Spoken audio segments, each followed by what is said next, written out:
بسم اللہ الرحمن الرحیم۔ السلام علیکم ورحمۃ اللہ وبرکاتہ۔ حدیث کی کتابوں میں نماز کے بارے میں بہت ہی تاکید اور بہت سے فضائل وارد ہوئے ہیں، ان سب کا احاطہ کرنا مشکل ہے۔ تبرکاً چند احادیث کا صرف ترجمہ لکھا جاتا ہے۔ اس سے پہلے آپ لوگوں سے گزارش کرنی تھی کہ ویڈیو کو پوری دیکھیں اور پوری سنیں اس تعلیم کو، اور اس کو زیادہ سے زیادہ شیئر کریں، اور جن لوگوں نے ابھی تک سبسکرائب نہیں کیا ہے تعلیم کے اس چینل کو، فضائل اعمال کو، وہ سبسکرائب کر لیں۔ حضور صلی اللہ علیہ وسلم کا ارشاد ہے کہ اللہ جل شانہ نے میری امت پر سب چیزوں سے پہلے نماز فرض کی، اور قیامت میں سب سے پہلے نماز ہی کا حساب ہوگا۔ نمبر 2 ہے نماز کے بارے میں اللہ سے ڈرو، نماز کے بارے میں اللہ سے ڈرو، نماز کے بارے میں اللہ سے ڈرو۔ نمبر 3 ہے آدمی کے اور شرک کے درمیان نماز ہی حائل ہے۔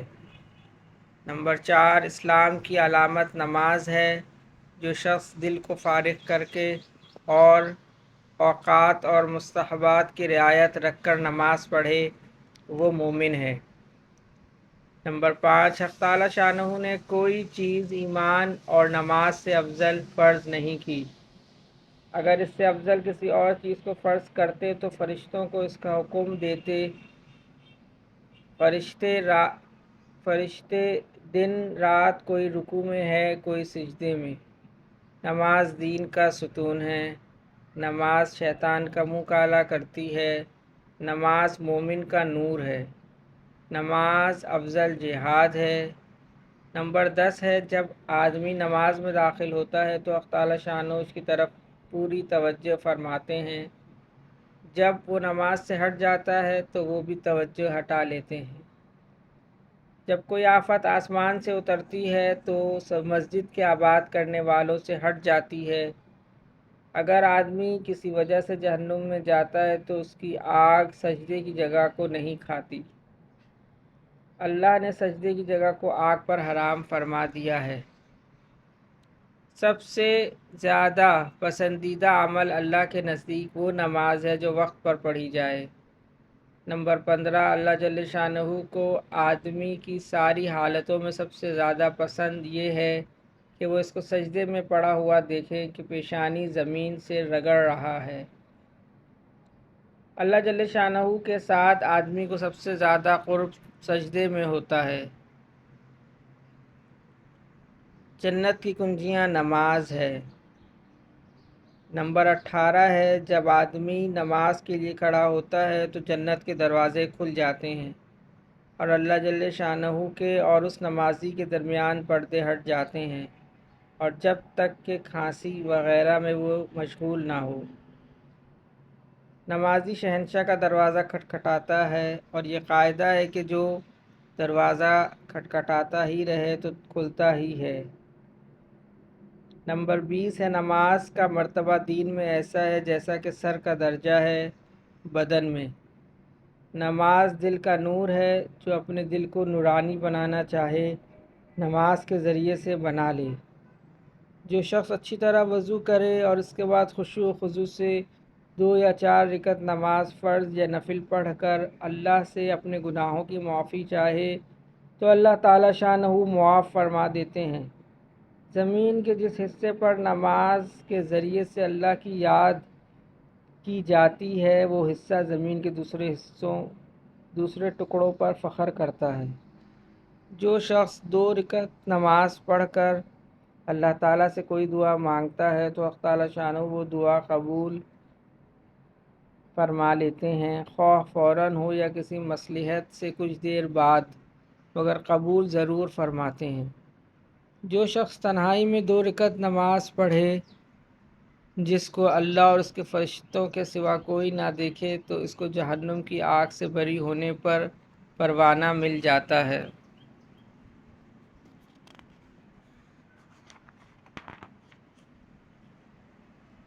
جو شخص ایک فرض نماز ادا کرے اللہ جل شانہ کے یہاں ایک مقبول دعا اس کی ہو جاتی ہے۔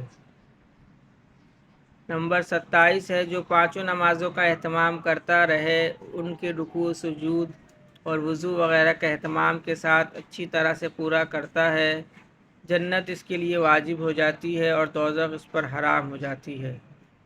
مسلمان جب تک پانچوں نمازوں کا اہتمام کرتا رہتا ہے، شیطان اس سے ڈرتا رہتا ہے، اور جب وہ نمازوں میں کوتاہی کرنے لگتا ہے تو شیطان کو اس پر جرأت ہو جاتی ہے اور اس کے بہکانے کی طمع کرنے لگتا ہے۔ سب سے افضل عمل اول وقت نماز پڑھنا ہے۔ نمبر 30 ہے نماز ہر متقی کی قربانی ہے۔ اللہ کے نزدیک سب سے زیادہ پسندیدہ عمل نماز کو اول وقت پڑھنا ہے۔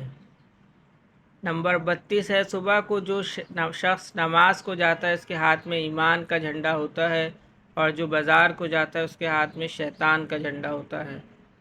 ظہر کی نماز سے پہلی 4 رکعتوں کا ثواب ایسا ہے جیسا کہ تہجد کی 4 رکعتوں کا۔ ظہر سے پہلے 4 رکعتیں تہجد کی 4 رکعتوں کے برابر شمار ہوتی ہیں۔ نمبر 35 ہے جب آدمی نماز کو کھڑا ہوتا ہے تو رحمت الہیہ اس کی طرف متوجہ ہو جاتی ہے۔ افضل ترین نماز آدھی رات کی ہے مگر اس کے پڑھنے والے بہت ہی کم ہیں۔ میرے پاس حضرت جبرائیل علیہ السلام آئے اور کہنے لگے، اے محمد صلی اللہ علیہ وسلم، خواہ کتنا ہی آپ زندہ رہیں آخر ایک دن مرنا ہے، اور جس سے چاہے محبت کریں آخر ایک دن اس سے جدا ہونا ہے، اور آپ جس قسم کا بھی عمل کریں بھلا یا برا اس کا بدلہ ضرور ملے گا۔ اس میں کوئی تردد نہیں کہ مومن کی شرافت تہجد کی نماز ہے اور مومن کی عزت لوگوں سے استغنا ہے۔ آخر رات کی 2 رکعتیں تمام دنیا سے افضل ہیں۔ اگر مجھے مشقت کا اندیشہ نہ ہوتا تو امت پر فرض کر دیتا۔ تہجد ضرور پڑھا کرو کہ تہجد صالحین کا طریقہ ہے اور اللہ کے قرب کا سبب ہے۔ تہجد گناہوں سے روکتا ہے اور خطاؤں کی معافی کا ذریعہ ہے۔ اس سے بدن کی تندرستی بھی ہوتی ہے۔ حق تعالی شانہ کا ارشاد ہے کہ اے آدم کی اولاد، تو دن کے شروع میں 4 رکعتوں سے عاجز نہ بن، میں تمام دن تیرے کاموں کی کفایت کروں گا۔ اللہ پاک ہمیں ان سب باتوں پہ عمل کرنے کی توفیق نصیب فرما دے، اور ہمیں تہجد کی نماز پڑھنے کی توفیق جو ہے وہ نصیب فرما دے۔ اللہم صلی علی محمد وعلی آل محمد، اللہم اعنی علی ذکرک و شکرک و حسن عبادتک، اللہم حاسبنی حسابا یسیرا، اللہم ارفع عنا البلاء والوباء، رب ارحمہما کما ربیانی صغیرا، اللہم اغفر لی ذنبی ویسر لی امری وبارک لی فی رزقی، اللہم لا تحرمنا اجرہا ولا تفتنا بعدہا۔ یا اللہ پاک جتنے مسلمان اس دنیا سے جا چکے ان سب کی بخشش و مغفرت فرما دیجیے۔ یا اللہ پاک جتنے مسلمان بیمار ہیں ان سب کو صحت کاملہ عاجلہ مستمرہ دائمہ نصیب فرمائیے۔ جو پریشان حال ہے تمام مسلمانوں کی پریشانی کو ختم فرما دیجیے۔ یا اللہ پاک ہم سب کو دین کی اس محنت کے لیے قبول فرما لیجیے۔ سبحان ربک رب العزت عما یصفون وسلام علی المرسلین والحمد للہ رب العالمین، آمین برحمتک یا ارحم الراحمین۔ آج بدھ کا دن ہے۔ تمام مساجد میں گشت کا عمل ہوتا ہے، جس مسجد میں عصر کے بعد اور بہت سی مساجد میں مغرب کے بعد گشت کا عمل ہوتا ہے، تو ساتھی اپنے مساجد کے حساب سے گشت میں اور بیان میں ضرور شرکت فرمائیں، اور ہم سب کو اللہ پاک ہدایت عطا فرمائے اور ہم سب کو عمل کرنے کی توفیق عطا فرمائے، آمین۔